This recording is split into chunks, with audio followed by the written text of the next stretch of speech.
Hey everybody, Radioactive here again with another video.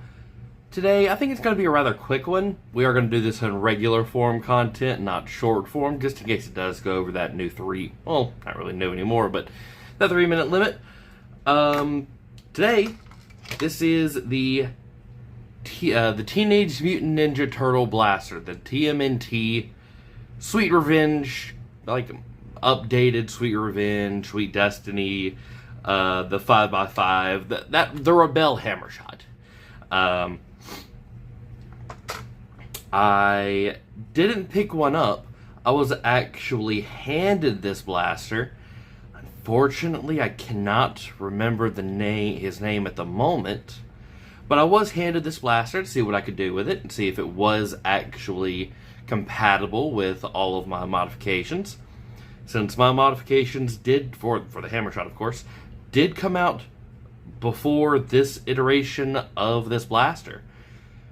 So, first off, this is the basic upgrade kit, along with an 8-shot Hammershot cylinder.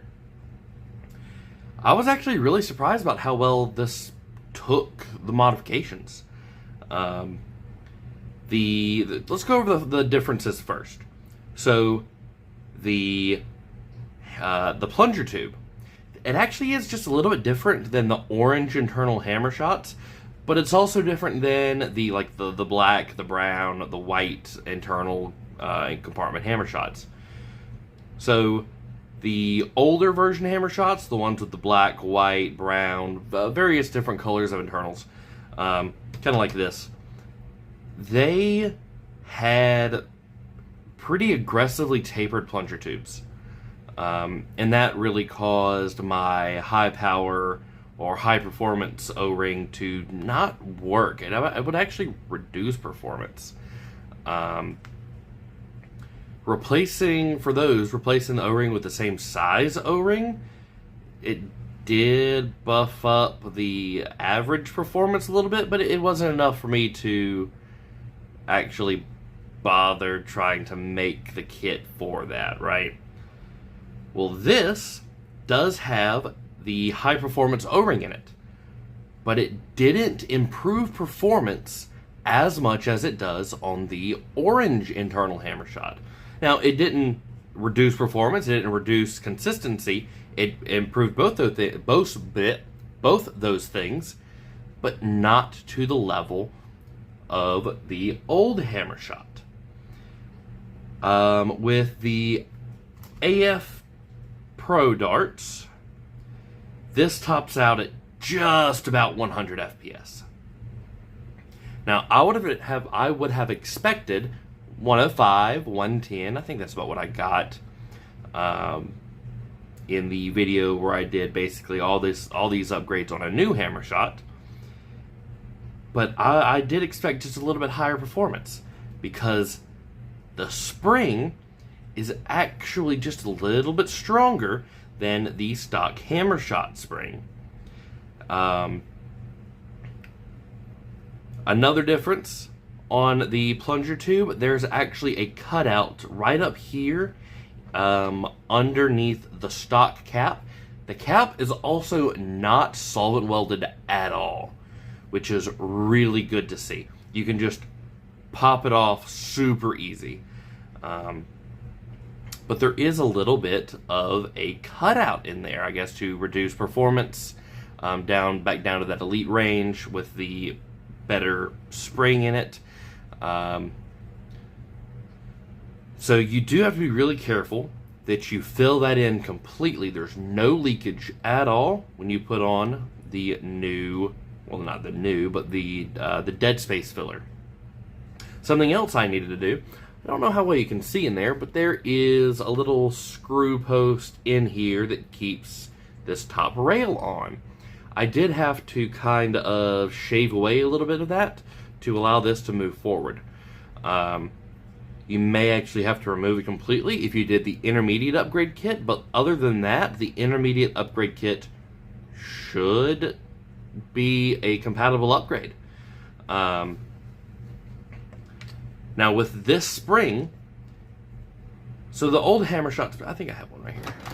Yes. The old Hammershot spring has like 11 and a quarter coils, I think. This one has like 9. I think they're about the same size coils, but the spring rate is higher now. So that's why it feels stronger. It is stronger. The base is about the base of the spring is about the same, and it is a completely tapered spring rather than the Hammershot, which kind of starts straight and then begins to taper out. Starts straight and then begins to taper out. So it is, what is it called? It's not quite a variable spring rate spring, but I mean, it kind of is. The spring is actually going to be stronger up here than it is down here. That's just the way the spring dynamics work.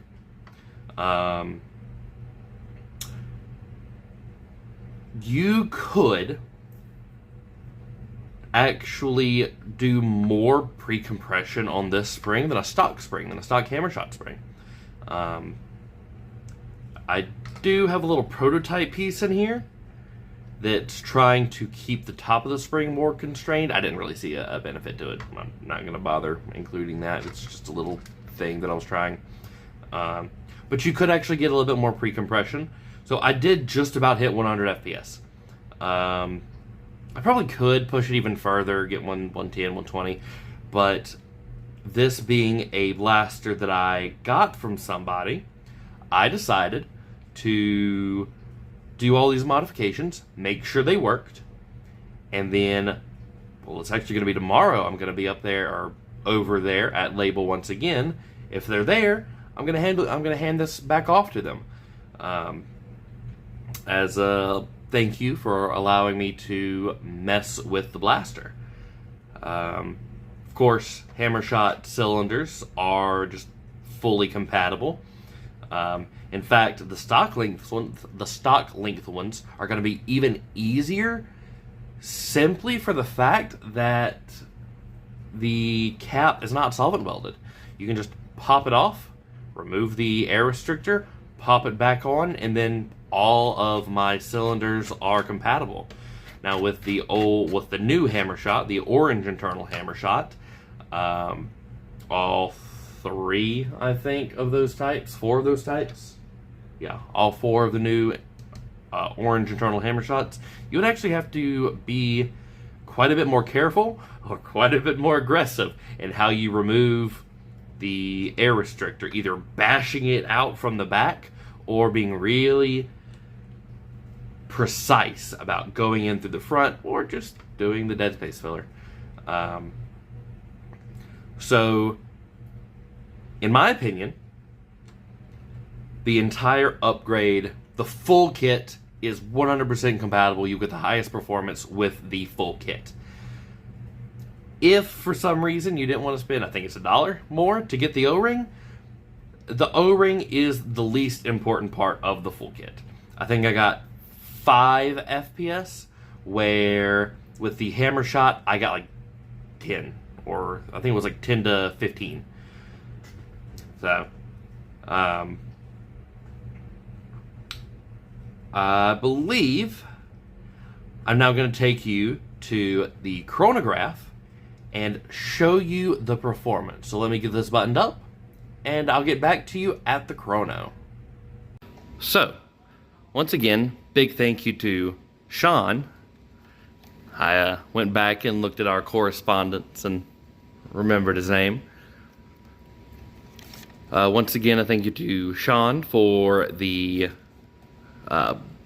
opportunity to mess with the blaster. This is loaded with 8 half-length AF Pro darts. 99, 99, 100, 99, 99, 100, 94, must have been a bad dart, 97, and that is it. Let me go ahead and load up a shotgun load of 2 bamboo worker darts. That could be a really interesting way to use this blaster. And I just so happen to have a couple of darts here. So 72, and I think I just lost one of those darts. Alright, well. So, once again, a big thank you. Performance is pretty stable. Pretty good. I really enjoy it. Alright, I believe that's it. The links to the everything will be at the bottom. I don't know what that was. Will be in the description. I'm Radioactive, and I hope you have a great day.